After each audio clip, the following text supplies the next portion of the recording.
moi nounours. Bonjour. Je vais vous raconter la suite des aventures de Inga Löfström et d'Olaf le Grand. Avec 60 de leurs compagnons, enfin 58, ils ont affrété un drakkar et sont partis.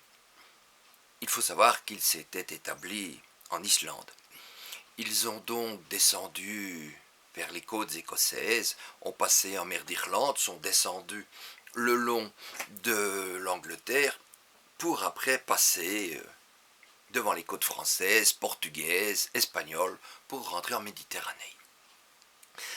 Une fois qu'ils sont entrés en Méditerranée, ils se sont dirigés plein est vers le Moyen-Orient. Quand ils sont arrivés, ils se sont dirigés vers des pays très chauds. Et eux, ils n'étaient pas trop habitués. Les 60 personnes, tout compris, étaient plus des marchands vikings que des guerriers. Si bien que lorsqu'ils sont arrivés dans des villages, ils ont découvert des tissus, ils ont découvert des verroteries, des choses qu'il n'y avait pas chez eux. Et ils ont commencé à commercer. Inga et son époux, Olaf le Grand, ont également commercé. Mais il y a eu un petit souci, non pas avec eux, mais il y avait Renort. Renort a été accusé d'avoir tué un marchand sur un marché.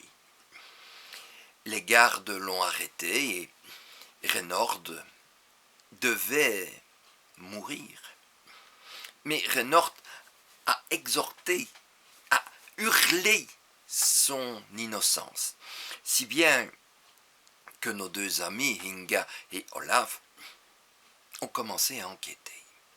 Ils se sont rendus compte que celui-ci avait une bourse pleine d'or et que quand il a eu fini cette bourse, il y en avait deux. C'est cela qu'on a condamné. Voilà, il n'y a pas d'autre mot. C'est cela qui a condamné notre pauvre marchand. Celui-ci eut beau dire que ce n'était pas de sa bourse. On lui a dit, mais on le sait, puisque vous l'avez volé. Mais rien à faire. Alors Inga a eu l'idée d'aller voir ceux qui ont les meilleurs yeux, les enfants. Et les enfants des rues, là, il y en avait un paquet. Avec quelques petites gâteries et parfois une petite pièce, ils ont eu les renseignements qu'ils désiraient.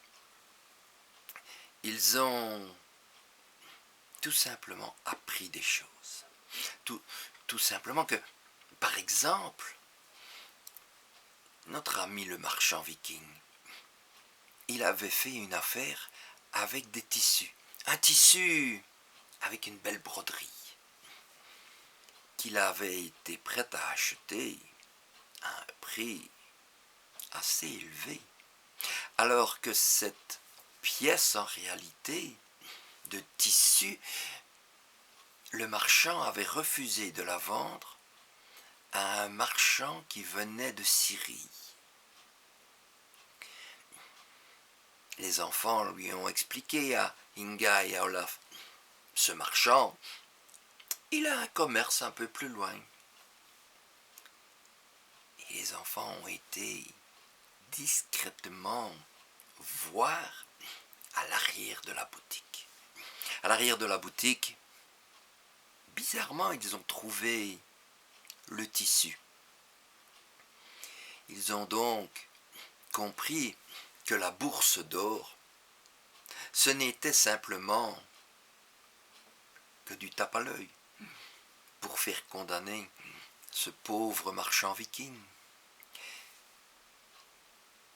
Le marchand arabe, syrien, aurait vendu 4 fois le prix là où il aurait été le revendre, ce fichu tissu. Inga et Olaf ont alors été prévenir les gardes et la police locale, et ceux-ci sont arrivés dans le commerce, et effectivement, ils ont trouvé la pièce de tissu.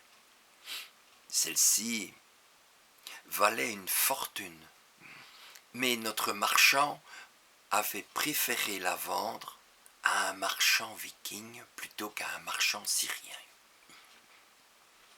Oh, notre viking fut libéré, on lui a rendu sa bourse, mais l'autre, il ne l'a plus.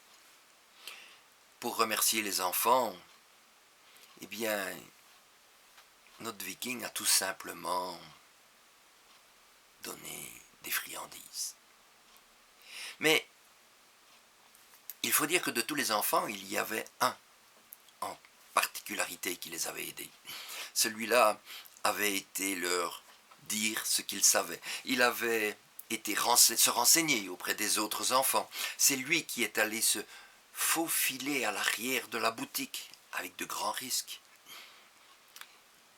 Et notre marchand, eh bien, n'a pas voulu en rester là. Il lui a demandé où était sa famille, et celui-ci a dit qu'il n'y avait plus que sa mère. Que s'il volait, c'était parce qu'il y était obligé. C'est donc ainsi que notre viking est allé voir la maman et a demandé si elle serait d'accord de remonter avec eux en Islande, qu'il prendrait l'enfant et leur mère. Elle a accepté. Quand ils sont repartis, ils ont tout simplement été 62 à bord du Drakkar. Mais avant, l'émissaire d'un émir est venu trouver Inga et Olaf et leur ont proposé de venir voir la punition que ce marchand syrien avait, car il avait tué un de ses compatriotes, entre guillemets. C'est ainsi qu'il a fait la connaissance de la veuve de fer. L'homme a été attaché en haut d'une énorme épée de plus de 12 mètres de long, dont la lame était effilée à souhait. L'homme, tout en haut, attaché dans le dos les mains, et en dessous les pieds attachés sous la lame. Celui-ci a été poussé et son corps découpé en deux en descendant. C'était une façon horrible, mais pas plus horrible que ça, car la cupidité est également une chose horrible. Quand ils sont retournés en Islande, quelques années plus tard, le petit garçon, eh bien, notre ami viking, eh bien, il l'avait adopté comme si c'était son fils. Fils qu'il avait eu dans le temps et qui était mort lors d'une bataille. Et la femme avait tellement fait de bonnes choses à manger, pris tellement bien soin de lui, qu'il l'a épousé.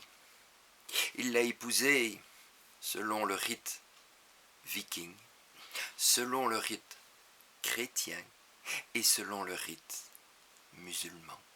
Comme quoi, vous voyez, déjà à cette époque-là, ils avaient l'esprit ouvert.